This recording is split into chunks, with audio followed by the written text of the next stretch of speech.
as one of the greatest achievements of humankind, a gift given to us by God. But there are many who see me as misguided.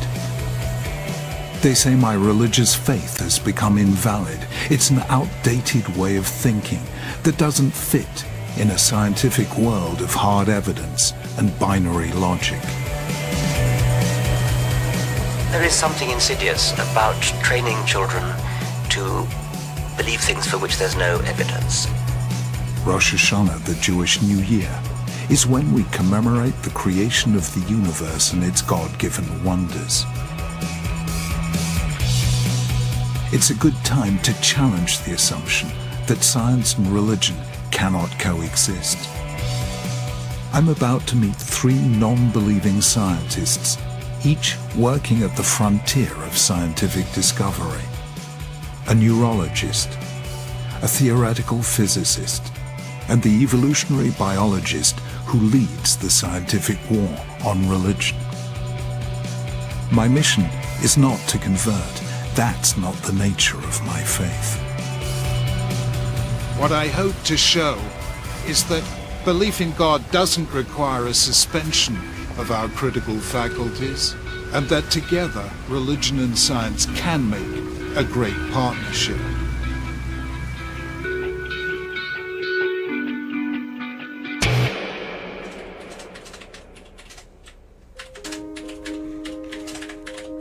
For centuries, religion and science stood happily side by side.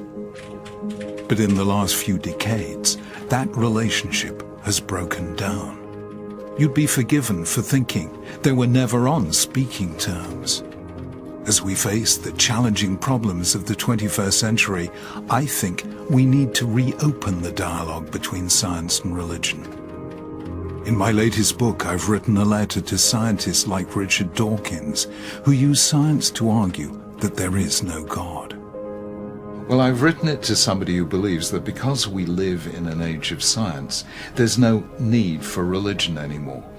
Someone who believes that you have to be sad, mad, or bad to believe in God or practice a religious faith.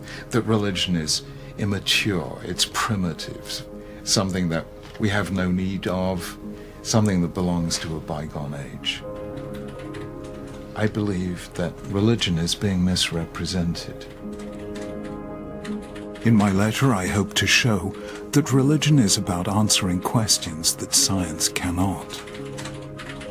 It's about how to live, what kind of world we want to create, how we relate to the ultimately unknowable. Those things are not scientific things. I want to show them that science and religion can work together, should work together, because they're actually 2 quite different ways of thinking, and we need them both. Science takes things apart to see how they work. Religion puts things together to see what they mean. But what I believe is about to be put to the test. I'm about to meet 3 non-believing scientists. I don't know what they're going to say, and there are bound to be points on which we differ. Will I get them to agree that science and religion need not be opposing forces? I'm hoping to express my view that God made us in His own image.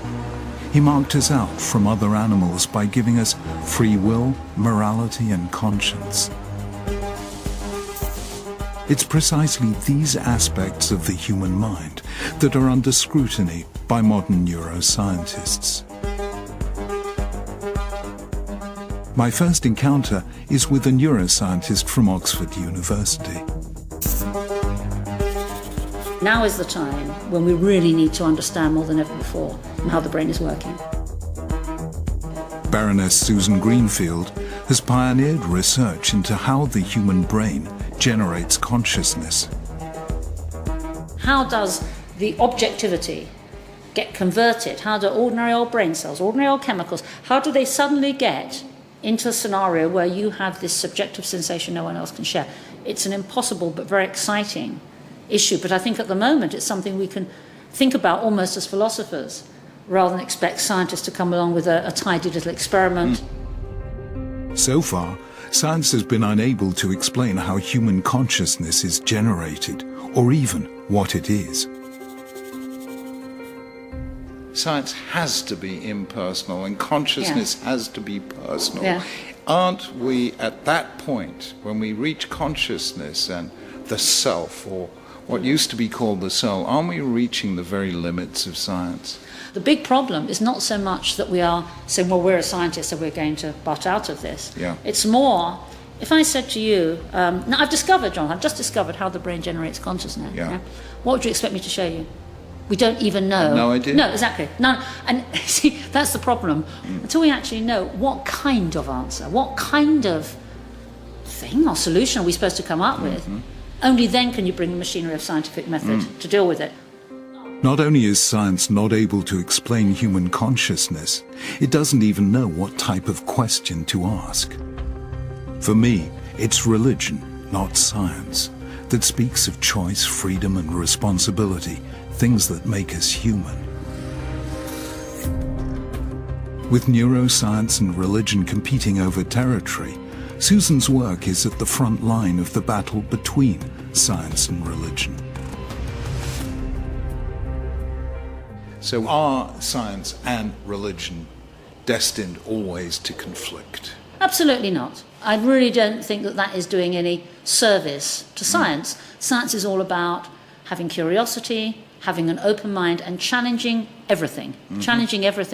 So my own view is that you can have two seemingly incompatible things that explain the same phenomena. And you can do both, you can use both, and it doesn't really matter. So as a neuroscientist, I'm quite happy dealing with the subjective of my friend who's now convinced that God is with him. At the same time, one can talk about changes in brain connectivity and how experience leaves its mark on the brain. I don't think that one has to have both things completely reconciled. I think you can have the two sides of the same coin. It doesn't invalidate the coin. Do you think that science might not be the only way of seeing the world, might induce a little bit of humility into science? Do you think, you see, science is now the alpha male of the intellectual world. Religion used to be, and heaven help us when religion loses its humility. I remember Michael Faraday, the great scientist. He had a lovely quote. He said, there's nothing quite as frightening as somebody who knows they're right. And I think that sometimes one sees among some scientists complete intolerance, complete intransigence, complete conviction that you're right and everyone else is wrong. And what real science is about having an open mind, a really open mind to things. And my own view is that if you have a very rigid way of approaching the world, and this might apply to religion as well, then perhaps you're not going to progress or have the same insight as if you just question everything. And as I say, the whole trick is to ask the question rather than know all the answers. So would you buy the proposition that religious people ought to have respect for science and that scientists ought to have respect for religion? I would say that all people ought to have respect for all other people. I think respect is something that we can't have enough of, and that irrespective of whether you're religious or scientist or just a human being, that clearly having respect for others is a very good starting point in life. I find Susan's approach very encouraging. For her, science isn't competing with religion. In its quest to understand how our minds work, neuroscience isn't attempting to replace faith. But there is another area of science which some claim is encroaching on religion's territory. That it challenges the idea of God the Creator.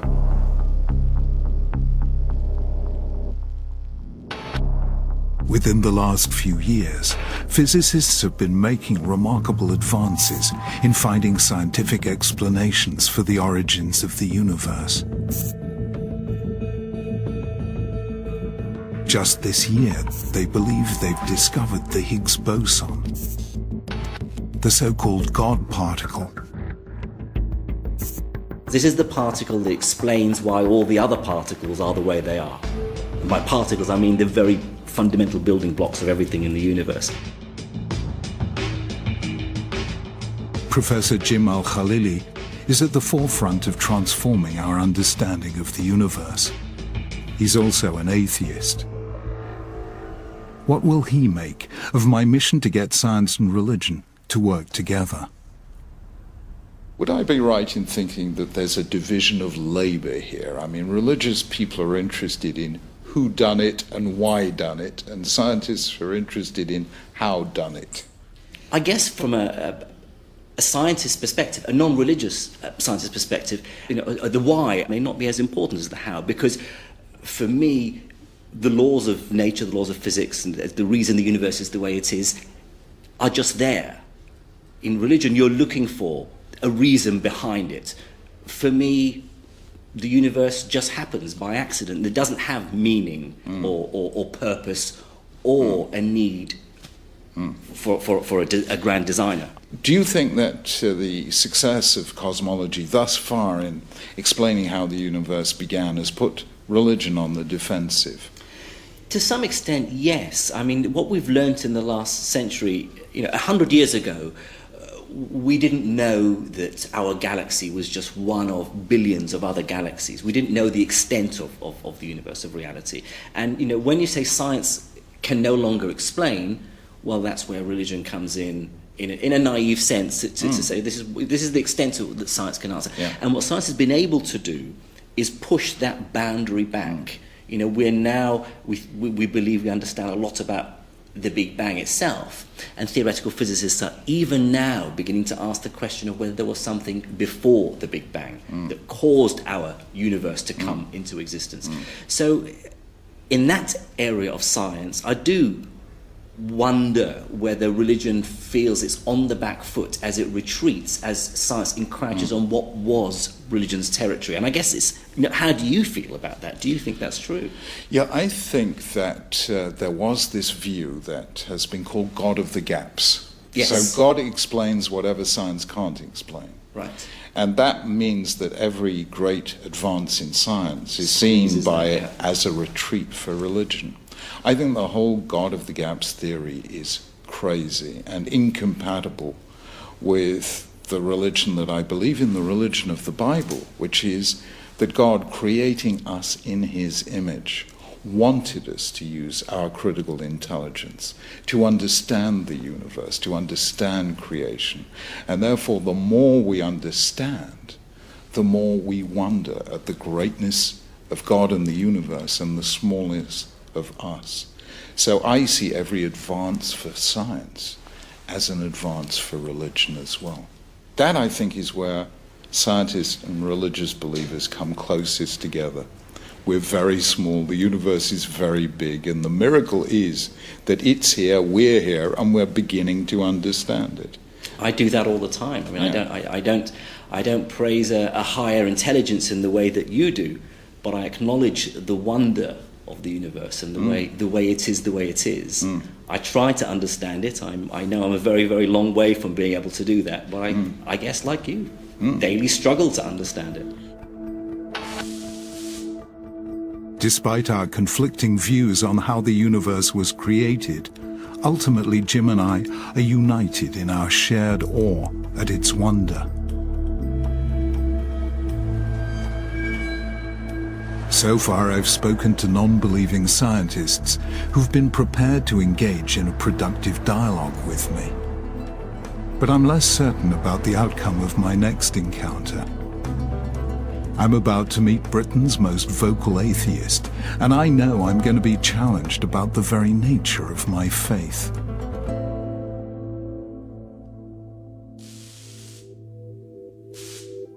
Richard Dawkins is an evolutionary biologist who first made his name 36 years ago with his seminal book, The Selfish Gene.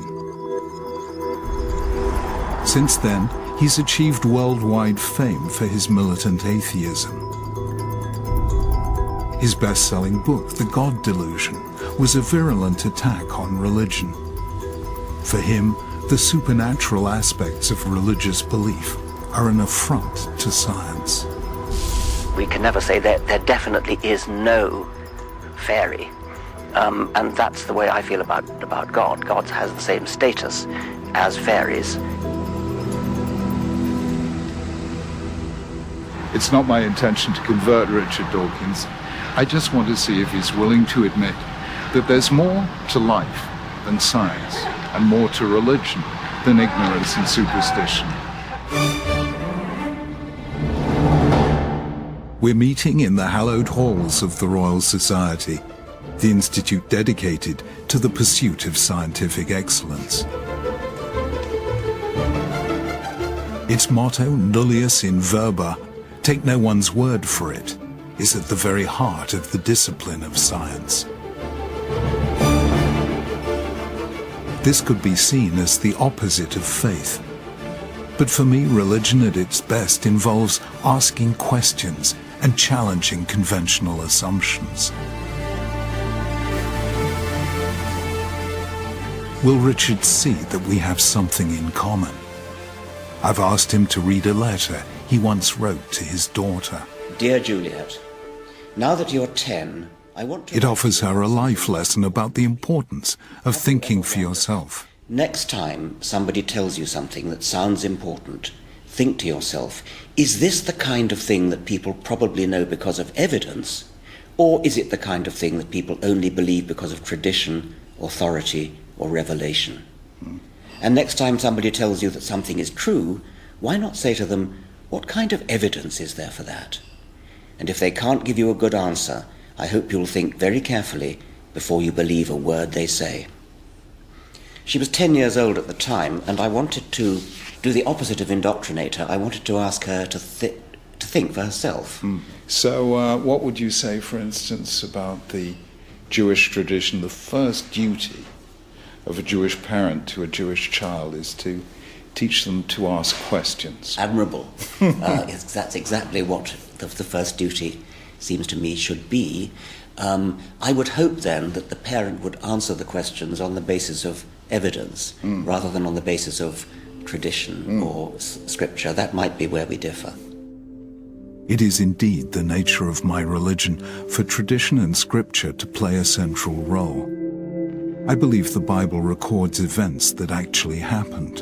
Like God talking to Abraham, arguing with him, challenging him, God really did intervene in human history. You don't really believe that Abraham talked to God and God bargained with him. This is some kind of symbolic parable that you're talking It's about? clearly a parable, and the argument between God and Abraham is God giving Abraham a seminar in how to be a Jewish parent. Teach your child to argue. Teach your child to challenge.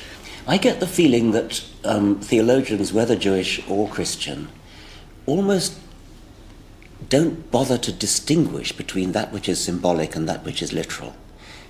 Tell me, when your daughter was 10, did you teach her theories or tell her stories? Well, you make a good point, which is that there are times when stories get across a point better than telling it literally. And when civilization was in its childhood? Yes. You tell it stories. No, there's a lot to be said for parables, certainly, but what I want to know, and I always want to know this from theologians, Christian or Jewish, is, do you actually think it happened? Do you actually think that Abraham did truss Isaac on an altar and then let him off at the I definitely think that something happened that made Jews value their children more than in any other civilization I know.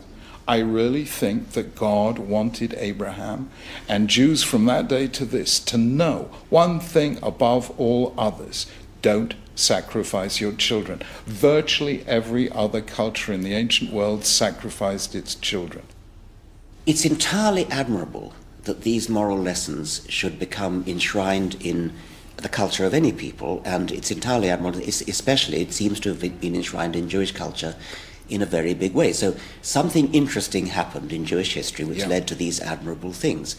But I actually care about what's historically true. So do I. Yes, but do you think that Abraham really did truss Isaac on an altar? I want to know whether you think it's literally true. Well, first of all, I think that story is a protest against the belief throughout the ancient world that parents own their children. Yes, indeed. And I think God is saying, don't think you own this one. Yes. No Jew owns his or her child. They have a life of their own, they have a mind of their own, and that is what I am reading from all these stories. These things happened, but they didn't happen as mere facts. They happened as morally instructive lessons whose full import we still haven't learned, because we are still allowing children to die every single day of malnutrition in the 21st century. We're still sacrificing our children. Okay, I thoroughly applaud your statement that parents don't own their children, and I would extend that to, we should not, as a society, make the assumption that a child belongs to the same religion as its parents, which we virtually all do. We assume that children will automatically be labelled with the religion of their parents, and I think that is wicked, and it goes with all the things you've just been saying about the wickedness of what we do to children. It's a point on which Richard and I will never agree.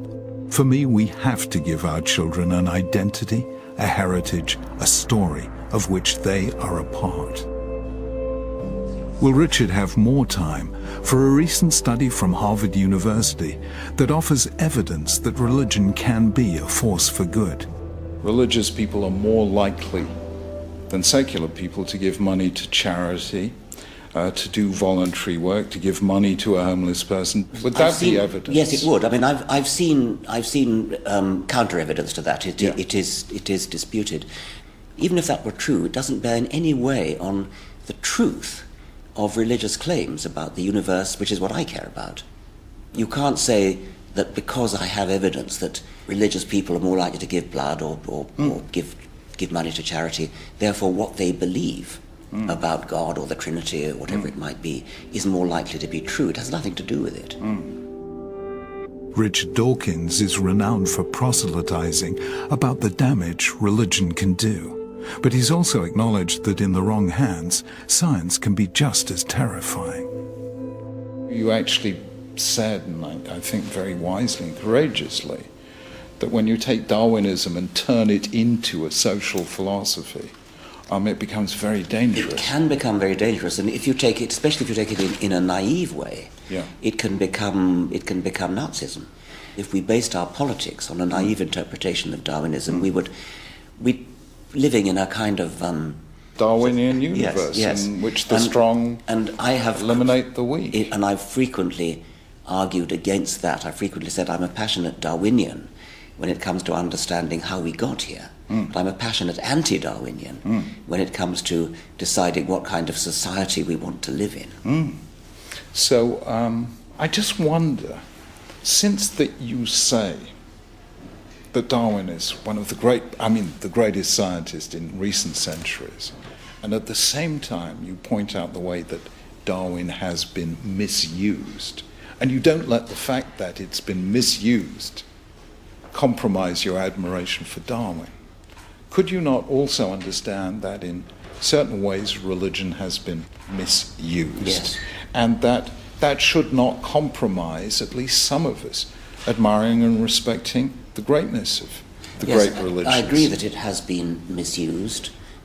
I think what I would say, however, is that an unquestioning faith, and I accept that Judaism is a bit unusual because questioning is favoured, but an unquestioning faith justifies somebody who says, I don't have to argue with you, I don't have to give you my reasons, my faith tells me that X is the right thing to do.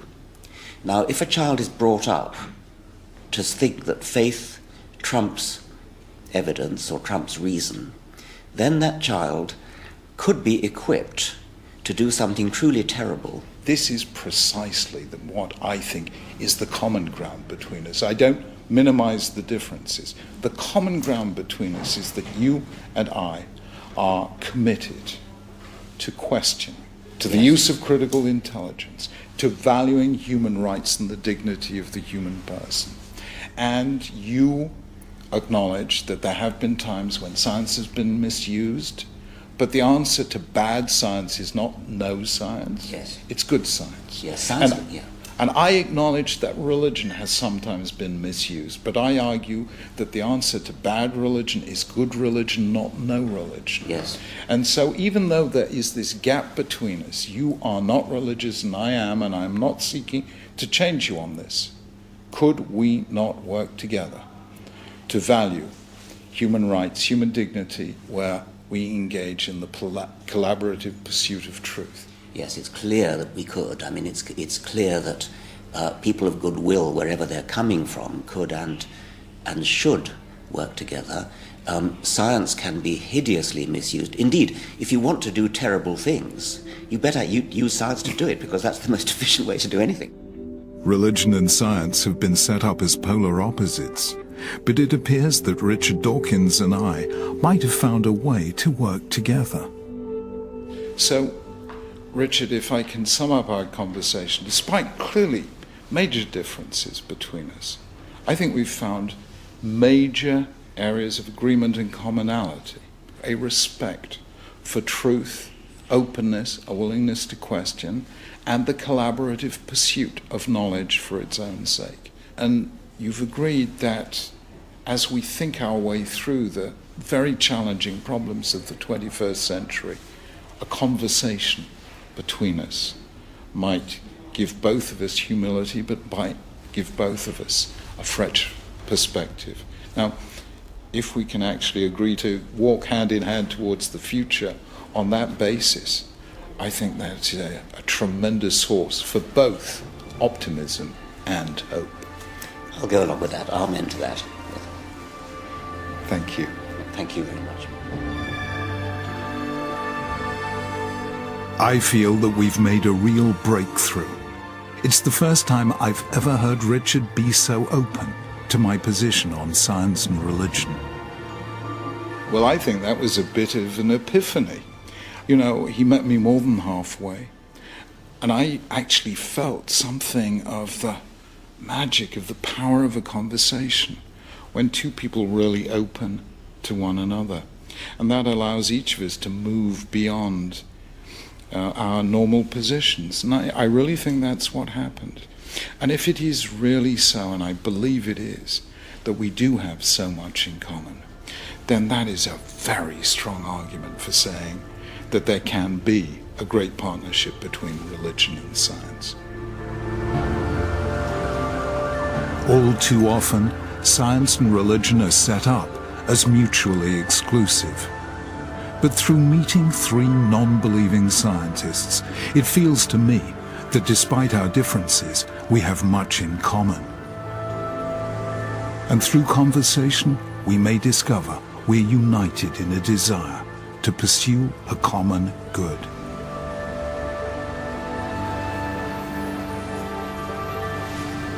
I see no conflict between religion and science. Science tells us about the origin of life. Religion tells us about the purpose of life. Science explains the world that is. Religion summons us to the world that ought to be. On Rosh Hashanah, the Jewish New Year, we rededicate ourselves to the idea that God created us in love and forgiveness, asking us to love and forgive others. Add that to science, and it equals hope.